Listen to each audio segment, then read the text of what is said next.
All right, let's take a live look at the White House now, where today's cabinet meeting behind closed doors just wrapped up. Plenty of topics discussed about including business deals and, of course, spending cuts. CBS News correspondent Shanelle Kaul has been monitoring this in our newsroom.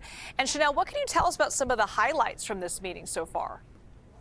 Well, Liz, great to see you. Coming to you live from our breaking news desk. This cabinet meeting you mentioned just wrapped up moments ago. And what we're about to see here is a tape playback that's coming into our newsroom right now. So here's what we know happened during the meeting from our pool notes. President Trump kicked things off by talking about fraud. Listen.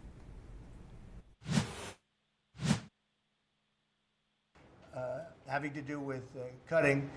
We've done a lot of cutting, cutting from people, ideally the people that aren't doing the job. In many cases, people weren't attending jobs. In some cases, in many cases, people didn't exist. They had on the government rolls people that don't even exist. But of the ones that did exist, as you know, many didn't come to work. Many had no intention of coming to work. Many were paid and working someplace else. There were lots of bad scenarios, but they're being weeded out, and I think we're probably ahead of schedule on that.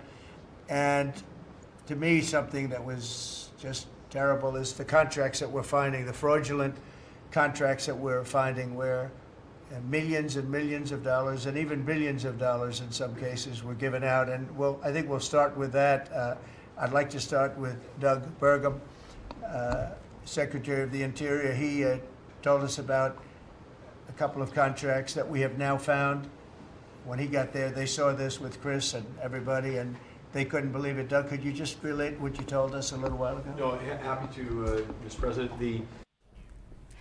All right, so what we heard Doug Burgum go on to say after that was this talk about government spending and federal employees. He said many fraudulent contracts have been brought to light by Elon Musk and the Doge department.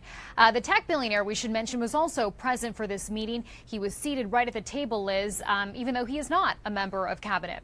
Some notable moments I want to walk through with you. Let's start with Homeland Security Secretary Kristi Noem. She claimed today that the border is almost completely secure and is getting the worst out of the country. She also touted her upcoming trip to El Salvador, she says, to see the prison that's now holding those Venezuelan immigrants.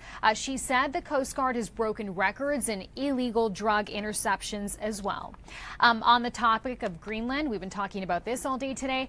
Trump today saying that they called the administration and that the delegations have been invited. He also said Secretary of State Marco Rubio will be taking a trip to Greenland soon.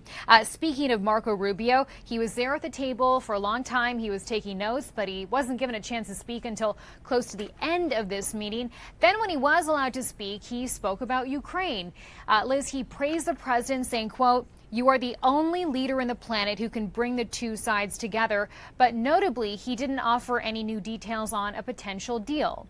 At the end of the meeting, we also heard from Elon Musk. He said that Doge team members are now getting death threats. He also thanked them for their work. You'll remember, Liz, the last time that this cabinet meeting happened earlier this month, there was also this really heavy focus on Musk's effort to slash the size of government. Yes. And indeed he is. CBS News correspondent Shanelle Kaul. Thank you so much, Shanelle.